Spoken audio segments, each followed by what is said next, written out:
Parce qu'il est essentiel d'être conseillé, depuis 40 ans, nos équipes accompagnent votre entreprise de sa création à sa transmission.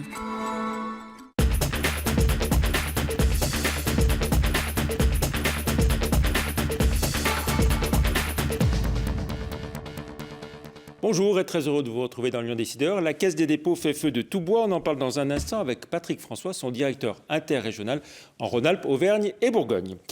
À retenir dans l'actualité de ces derniers jours, Axeléo, le premier bénéficiaire du fonds French Tech Accélération. Paul Morlet ouvre un magasin à lunettes pour tous à Lyon, après Paris. L'emploi public continue d'augmenter dans la région. L'immeuble de bureau Silex 1 sort de terre. Et puis Entreprendre Rhône change de président. Cocorico Lyonnais, c'est l'accélérateur de start-up Axeléo qui va être le premier bénéficiaire du fonds French Tech Accélération.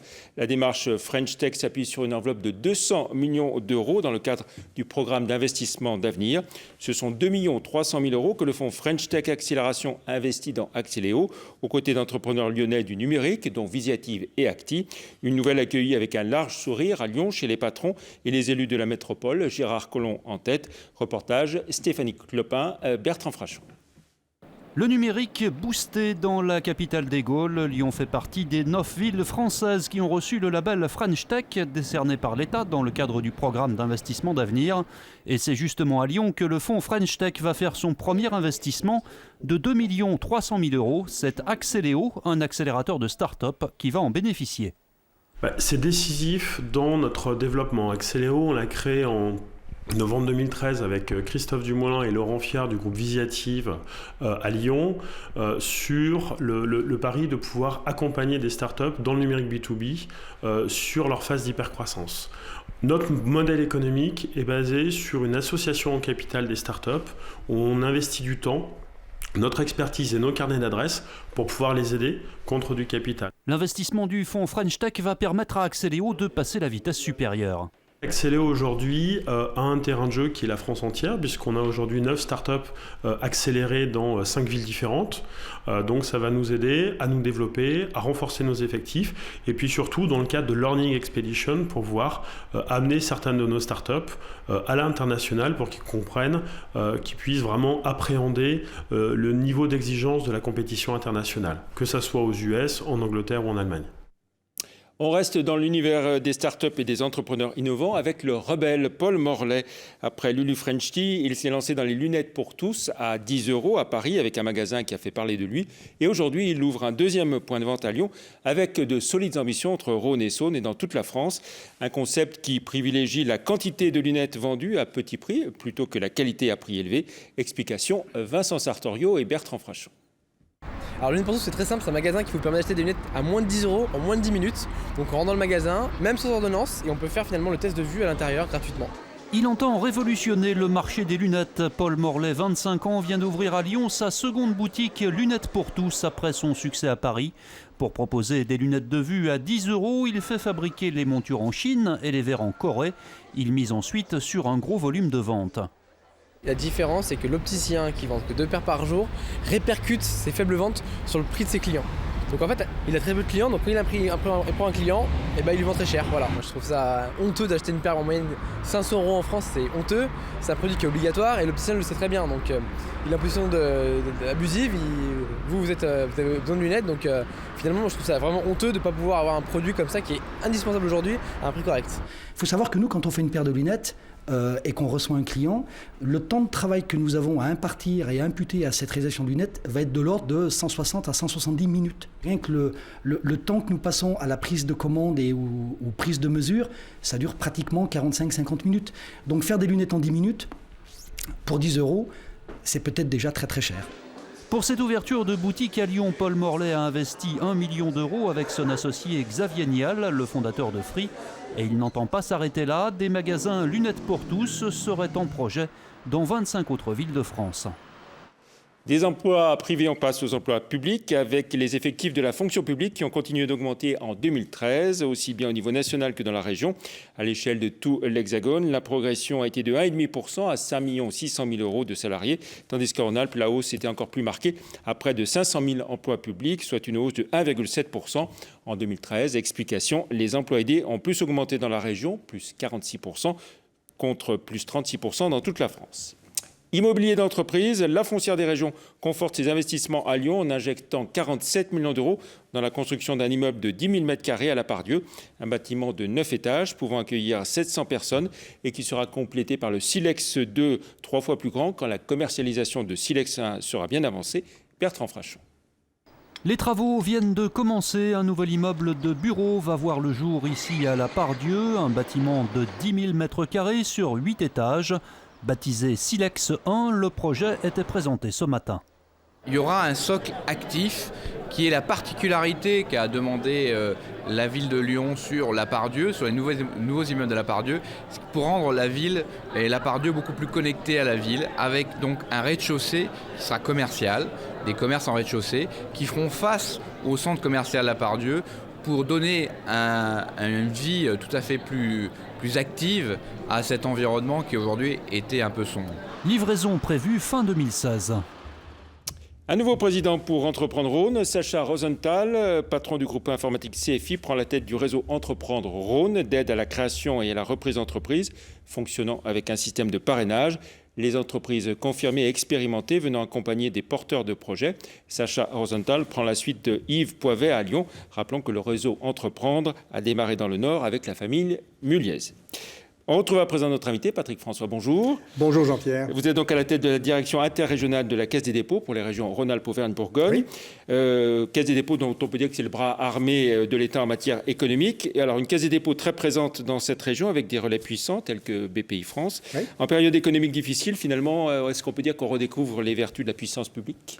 Ah oui, et d'ailleurs on en a fait la preuve pendant 199 ans exactement, puisqu'on va fêter l'an prochain notre 200e anniversaire. Et je pense que dans toutes les grandes périodes qui ont été difficiles pour notre pays, la Caisse des dépôts a toujours fait face, a toujours été présente. Et plus particulièrement dans les périodes difficiles. Dans les périodes par conséquent très très difficiles, bien sûr. Et c'est là où elle a joué un rôle contracyclique. Et c'est vraiment ce que nous demande Pierre-René Lemas, le nouveau directeur général de la Caisse, c'est d'être sur les territoires de plus en plus et d'investir beaucoup au moment où peut-être cette grande machine qui s'appelle la France a du mal à reprendre le pli et à profiter des quelques opportunités que nous avons en termes de reprise de la croissance. Alors, cette Caisse des dépôts dans cette grande région, c'est combien de personnes ? C'est quels moyens engagés, mobilisés ?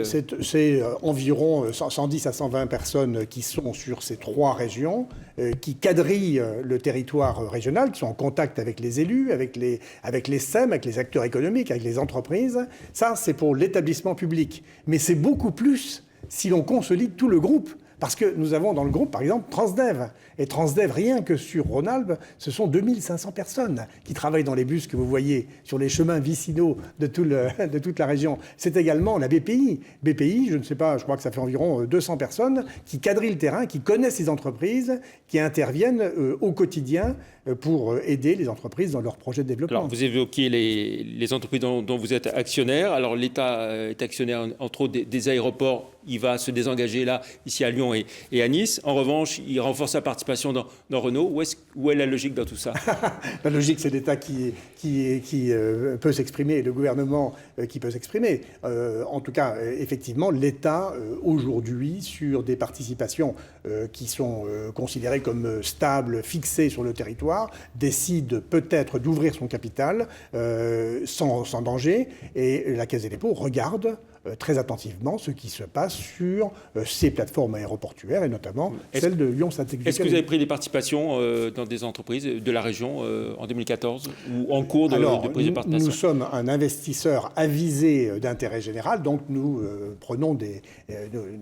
faisons partie de tours de table par exemple, on le voit, les Lyonnais le voient régulièrement sur la Confluence, bien sûr, mais avec tous les beaux gestes architecturaux où la signature, une partie de la signature, c'est la Caisse des dépôts, bien sûr, mais sur d'autres sujets qu'on connaît moins, qui sont plus difficiles, plus complexes à monter, nous prenons des participations qui sont déterminantes. On met le pied dans la porte et on fait levier.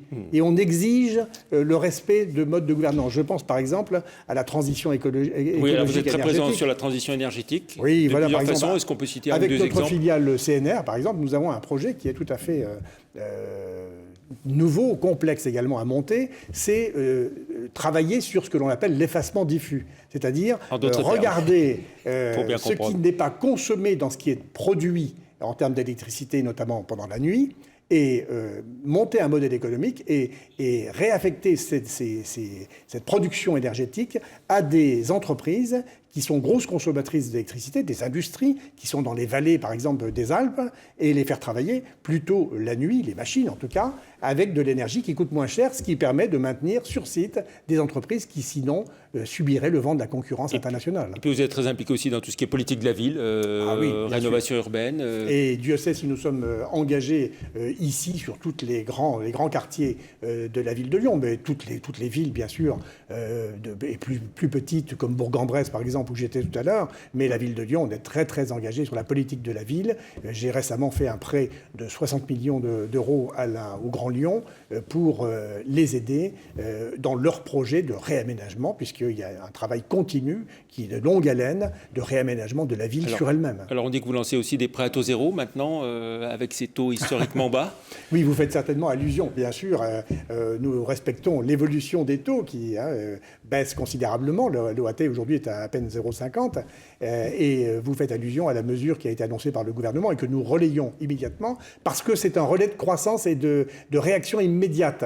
C'est la compensation du fonds de compensation de la TVA. Quand les collectivités font un investissement, elles payent la TVA et elles vont récupérer de la part de l'État cette TVA 2 ans plus tard. Ça fait de l'argent qui dort, environ 16% des montants. Eh bien nous allons immédiatement avancer cette somme que remboursera un jour l'État à la collectivité. Nous l'avançons à la collectivité pour qu'elle puisse investir immédiatement. Et puis vous êtes très présent dans le numérique aussi, les investissements numériques. On a parlé de French Tech. French Tech que nous connaissons bien puisque nous avons fait partie du démarrage de l'opération French Tech. Et ici, avec nos partenaires du Grand Lyon, nous avons très clairement maintenant signifié que nous étions très intéressés par ce projet. Nous voulons être un investisseur aux côtés des investisseurs qui seront choisis pour le développement de la French Tech sur Lyon. Et nous sommes très intéressés, par exemple, par le projet de la Halle Girard. D'accord. Et puis vous êtes impliqué aussi dans le développement universitaire. Oui, et mille autres choses. Je sais que le temps nous presse.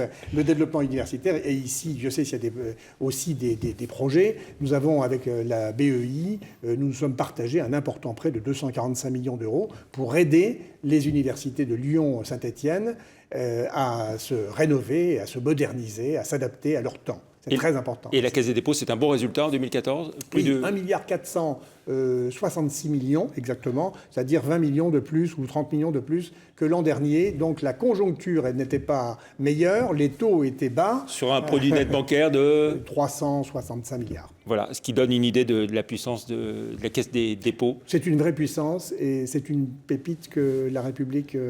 dont la République bénéficie depuis très très longtemps et nos concitoyens. Et je pense que vraiment c'est unique au monde. Eh bien on fêtera vos 200 ans avec vous l'an prochain. Alors si, d'accord, merci. Merci beaucoup Patrick François. On se retrouve la semaine prochaine pour un autre Lyon Décideur. Au revoir, merci.